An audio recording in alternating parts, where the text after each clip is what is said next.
विद्यार्थी मित्रांनो, आज आपण इयत्ता 9वी विषय भूगोल वृष्टी या प्रकरणातील पुढील भाग अभ्यासणार आहोत. आवर्त पाऊस. याच्या अगोदर आपण आरोह किंवा अभिसरण प्रकारचा पाऊस, त्याच्यानंतर प्रतिरोध पाऊस आणि शेवटचा आवर्त पाऊस हे आपण अभ्यासणार आहोत. आता आवर्त कशाला म्हणायचं?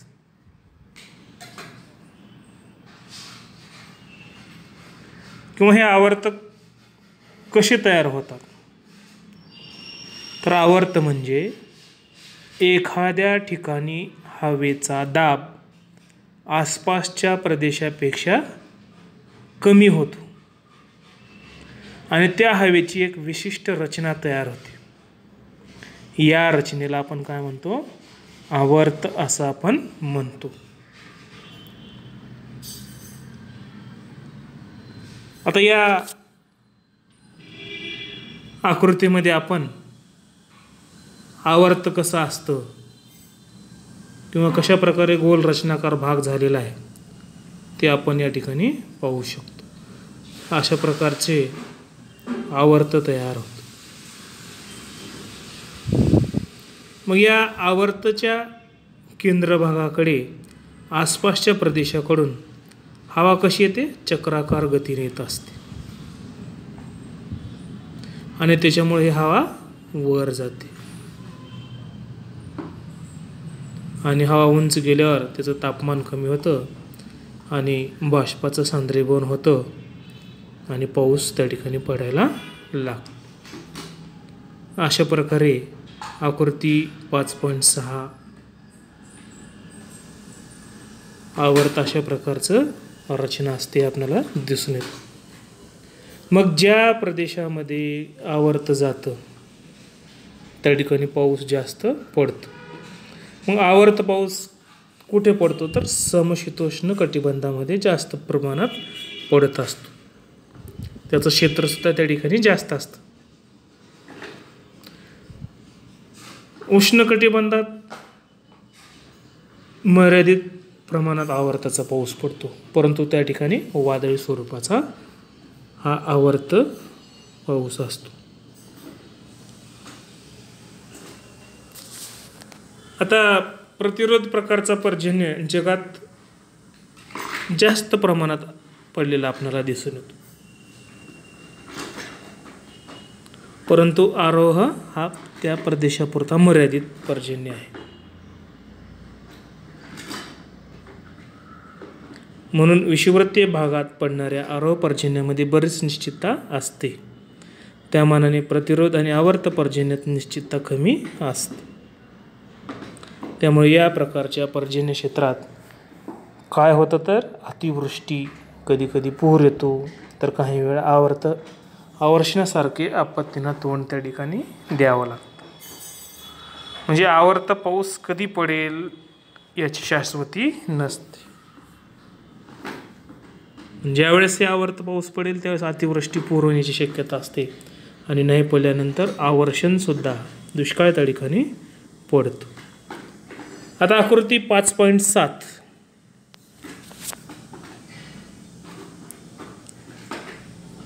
ही आकृती 5.7 जागतिक पर्जन्य वितरण हा नकाशा आपल्याला पाहायचा आहे. या ठिकाणी सूची दिलेली आहे.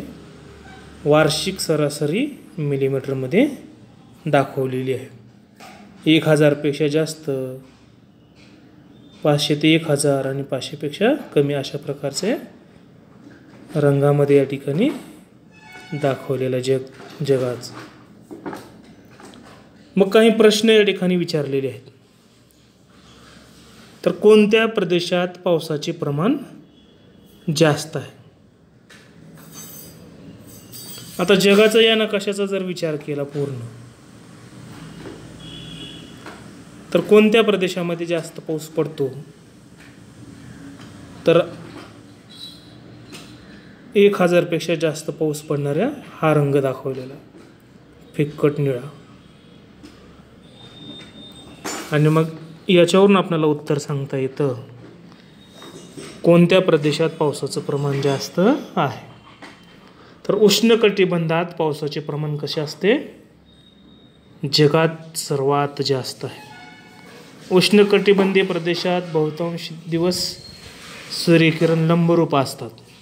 त्यामुळे या कटिबंधात काय होतं? तापमान नेहमी जास्त असतं. तापमान जास्त असल्यामुळे काय होतं? बाष्पीभवन ही जास्त होतं. आणि ही बाष्पीभूत हवा हलकी असते. ही हवा वर जाते आणि हवेच्या वरच्या भागातील कमी तापमानामुळे सांद्रीभवन क्रिया घडून पाऊस पडतो. त्याशिवाय जास्त उष्णतेमुळे या प्रदेशात अनेक वेळा उदरगामी प्रवाही जोरदार असतात. या सर्व कारणामुळे जास्त पावसाचे प्रदेश प्रामुख्याने उष्णकटिबंधामध्ये येतात. हे आपल्याला या प्रश्नाचं उत्तर सांगता येतं. दुसरा एक प्रश्न विचारलेला आहे. भारतीय द्वीपकल्पाच्या मध्यभागात पाऊस कमी असण्याचे कारण सांगा.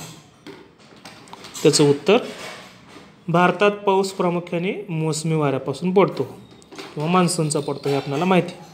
मग हे मोसमी वारे भारतात पश्चिमेकडून येतात तेव्हा पश्चिम किनारपट्टी समांतर अशा सह्याद्री पर्वतरांगेस अडकल्याने सह्याद्रीच्या पश्चिमेस भरपूर प्रतिरोध पर्जन्य त्या ठिकाणी पडतं. आणि पूर्व भागात प्रवेश करणारे मोसमी वारे प्रामुख्याने पूर्व किनारी टेकड्या, मेघालयातील गोरखासी टेकड्यांना अडतात. नंतर हिमालयाच्या अडथळ्यामुळे पंजाबकडे त्या ठिकाणी वळतात. त्याशिवाय या वाऱ्याच्या मार्गक्रमणावर बंगालच्या उपसागरातील आवर्ताचाही मोठा प्रभाव पडतो. या सर्व कारणामुळे काय होतं? किनारी भागातून जसजसे देशाच्या अंतर्गत भागात जावे तसतसे पावसाचे प्रमाण कमी कमी होत जाते. म्हणून भारतीय द्वीपकल्पाच्या मध्य भागात हा दोन्हीकडच्या किनारपट्ट्यापासून दूर आत खंडांतर्गत असल्याने तेथे काय असतो? पाऊस कमी पडतो. हे आपल्याला त्याचं उत्तर सांगता येतं. विषुववृत्ताजवळ असून देखील मध्य आफ्रिका खंडाच्या पश्चिम किनाऱ्यापेक्षा पूर्व भागात पाऊस कमी असण्याचे कारण काय आहे? त्याचं उत्तर, आफ्रिकेच्या पूर्व भागात पर्वतीय प्रदेश आहेत. त्यामुळे तेथील तापमान तुलनेत कमी असल्याने विषुववृत्तीय भागात जसजशी अभिसरण क्रिया घडून येते तशी क्रिया येथे घडून येत नाही. त्यामुळं काय होतं? विषुववृत्ताजवळ असून देखील आफ्रिका खंडाच्या पूर्व भागात पाऊस पडत नाही. हे त्याचं कारण आपण सांगू शकतो. चौथा प्रश्न आहे. युरोप खंडाच्या पश्चिम भागात होणाऱ्या जास्त पावसाचे प्रमाण पूर्वेकडे कशामुळे कमी होत जाते? त्याचं उत्तर आपण सांगू शकतो. युरोप खंडाच्या पूर्वेकडे पावसाचे प्रमाण कमी होत जाते कारण तो भाग पर्वतीय प्रदेशाच्या पूर्वेकडे आहे. तसेच तो प्रदेश अटलांटिक महासागरापासून आत दूर असल्याने बाष्पयुक्त वारे तेथे पोहोचू शकत नाहीत. त्यामुळे त्या ठिकाणी पाऊस कमी पडतो. आता ऑस्ट्रेलिया खंडात केवळ पूर्व किनारपट्टीलाच पावसाचे प्रमाण जास्त दिसून येते. त्याचं उत्तर आपण सांगू शकतो. ऑस्ट्रेलिया खंड दक्षिण गोलार्धात असून ऑस्ट्रेलियाची पूर्व किनारपट्टी व्यापारी वाऱ्यांच्या होती येते आणि व्यापारी वारे प्रभावामुळे उत्तर गोलार्धातील भूभागाच्या पश्चिम किनाऱ्यावर जसा पाऊस पडतो त्याचप्रमाणे पाऊस दक्षिण गोलार्धात असल्याने ऑस्ट्रेलियाच्या पूर्व किनाऱ्यावर होतो. हे त्याचं आपण त्या ठिकाणी उत्तर सांगू शकतो. जास्त पावसाचे प्रदेश उष्णकटिबंधात मोठ्या प्रमाणावर का आहेत? कारण वातावरणातील बाष्पाचे प्रमाण हवेचा दाब आणि तापमान हे घटक त्या ठिकाणी पावसावर परिणाम करतात आणि म्हणून प्रदेशाची भूरचना, अक्षरस्थान यांचाही परिणाम पावसावर त्या ठिकाणी होत असतो. उष्णकटिबंधामध्ये जास्त उष्णतेमुळे बाष्पधारण शक्ती जास्त असते, बाष्प प्रमाण जास्त असतं, त्या ठिकाणी पाऊस जास्त पडतो असं आपण या ठिकाणी सविस्तर सांगू शकतो. धन्यवाद.